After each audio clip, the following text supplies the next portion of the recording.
In the very beginning, it just started because my family loved to spend time together by watching movies. So I always grew up with movies in the house. The first time I remember seeing a film on the big screen was the 1990s re-release of the old Star Wars films. And I remember watching A New Hope, and I don't think there was ever any chance for me to do anything else. I always knew it was interesting and fascinating, and I was always playing the characters, whether they were on the telly at the same time or not. And then when I was 9, a casting director came to my school in North London and said, is there anyone here who likes acting? You know, we're casting a film, and the teachers put me in touch with the casting director, and I auditioned for this film, and I didn't have any idea about the process really, but there I was on a set, and there were all these interesting people, and I got to stay up late, and it was really exciting, and I got to do the thing I loved most in the world, which was play pretend. And then I got £100 at the end of it, which was a huge amount of money to 9-year-old me. That's a lot of comic books. I asked my mum what the money was for, and she said that's what you got paid for doing the film. And I never really realised before that moment that people actually got paid to act. I thought it was something that people just did for fun. So I always knew I wanted to be an actor, but my parents said stay in school. You know, when you're 18, if you want to go to drama school, then absolutely. And the dream never died, so I went to drama school and came out 4 years ago now. Getting the role of Seg-El in Krypton is, I mean, a literal dream come true, in the sense that it was only the sort of thing that only really occurred to me in dreams because it was so far away. At the point in my career where it happened, I was still very, very new. I was in theatre and doing sort of costume dramas and that sort of stuff, and I was still very much learning, and still am. And then my agent sent me the email to do a self-tape for this thing called Krypton, and I was thinking, this is a massive American thing. They're not gonna pay attention to me. Why would I be any use for it?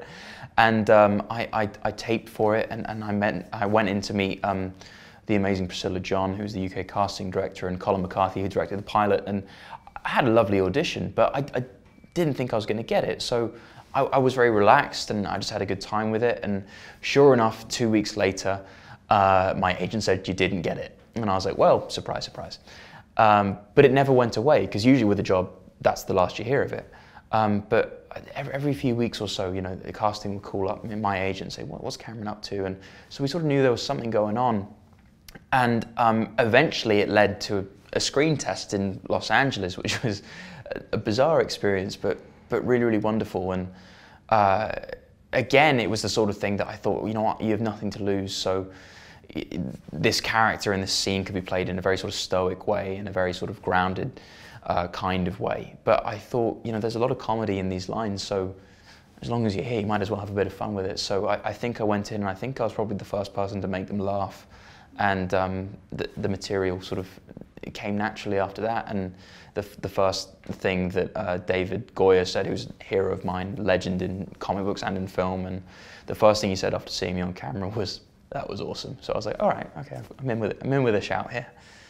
I think you absolutely feel a sense of responsibility because it's Superman. It's something that means so much to millions and millions of people. And I get that because he's important to me too. Like, I am a fan, and I actually think that helped sort of allay any fears, because I understood that all of that passion and all of that desire to get it right comes from love, and the fans love this, and that's a good thing. That's a useful thing to have as an artist.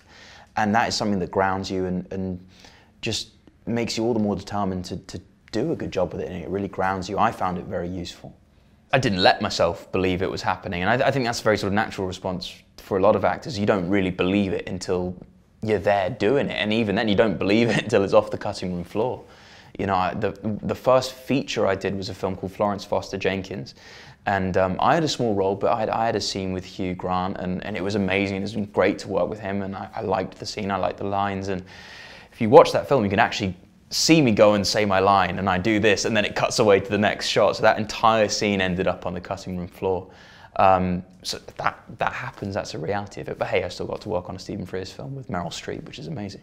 What's the key to chemistry with other actors? It's a very sort of ethereal thing, chemistry. You never really know what's going to happen in terms of like how you work together. I feel very lucky to be working with George because her work speaks for itself. She's a master. You know, she'd never say that, and George, don't watch this, I'm sorry for saying that. But she is so brilliant to work with, and obviously it's great to watch her on screen, but when you're there and you're working with her, you get front row seat.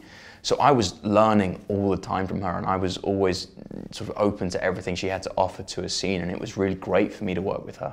And it's funny because we have this story which, you know, we sat down the first day in Serbia filming the pilot. She'd literally just got off the plane, and we sat down next to each other for a table read, and Colin McCarthy, director of the pilot, just looked us both in the eyes and said, "Bond." And we were like, okay, this is scary. But George is wonderful, and she's really generous and nice. And I think if there's anything that's the key to chemistry, it's just generosity. It's being, you know, good to each other and feeling safe with each other. That's the main thing. Auditioning it's never an exact science, and it's really, really tricky. And you can go to as many workshops as you want, but it's really hard to simulate that feeling in the room of, you know, being under pressure. It took me a year to get, you know, good at auditioning because I used to freeze up, and I think that was the problem. Was I was so obsessed with being good. I was like, I have to nail this part, and I really want this, and I've got to go for this, and absolutely work hard and know your lines backwards and be prepared and definitely have a take on the character and have something to say about it. But I think that's the key. Go in like you're workshopping the role. This is your role, and they want you to be great. So if you're going in there, it's just for the casting director or you know, the director producers, no matter what, you're going in there and you're workshopping your version of this character. That version of the character will always be yours, whether you get the job or not. Have a bit of fun with it, and remember that whether you get the job or not, you're still an actor. That's sort of the main thing, is go in there and have a bit of fun with it. How much information you get beforehand for an audition is, again, it's not an exact science. You know, you might get quite a lot, which is great, and generally the further you get along in the process, you'll get a little bit more information. You'll be able to maybe read a script, or even maybe talk to a director or a producer or something like that about the character.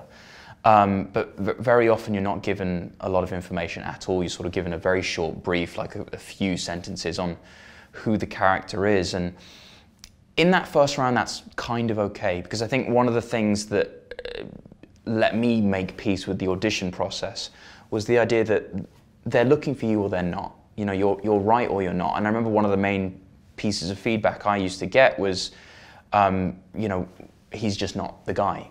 And which is a really frustrating bit of feedback to get, because you don't really know what that means, but it absolutely makes sense. And having friends who are on the other side of the camera, you know, they tell me a lot of the time the best actor doesn't get the job. It's just someone who is right for the part. And very often in that first round of self-tapes, whatever it is, when they've cast a wide net, they're just looking for people who fit the archetype or whatever it is they're looking for the character. I know nothing about the casting process. That's how I've justified it in my mind.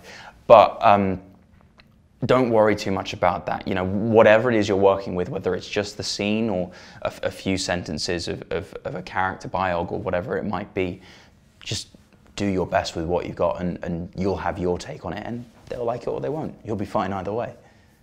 I've been there, we've all been there. You know, it's really, really hard when the phone isn't ringing and you feel like you have nothing to do, because you stop feeling like an actor. You feel like someone who's just, you know, on the couch, or you're doing your whatever the other job is. I was folding clothes, you know, at a store, and that sucks. It's really horrible, because you sort of lose touch with that person who was excited and passionate about it. And I think that's the main thing, is I got to a point where I was really upset going to the movies, which is my favorite thing to do in the whole world, because I used to think, I'll just never get there, I'll never be that.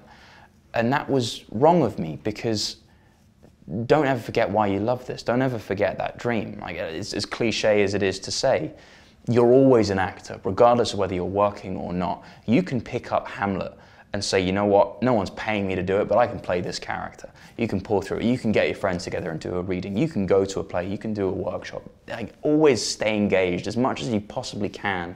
Stay engaged, even if it's painful. There are challenges at every stage. You know, there's when the phone isn't ringing, which we talked about a bit, but once I got the role of Seg-El, I was really scared, you know, because I had this moment the first week of filming where I was just like, I don't know what I'm doing. They got the wrong guy. Why am I'm going to ruin Superman for everyone. This is going to be a disaster. And I was talking on the phone with my girlfriend, and I was saying all these things, being like, oh, it's just ridiculous. I feel so stupid. I'm letting everyone down. I'm horrible. I'm a rubbish actor. And she's like, but you love this. And I was like, oh yeah, I do love this. I do this for no other reason than I love it and I think it's fun. And I think it's really, really important for me because I worry about that kind of stuff. I worry about getting it right, which can be a sort of poisonous thing in the process for an actor. And I always just sort of think, you know, have fun. If you're having fun, you can't worry about being good. And that's something I always come back to.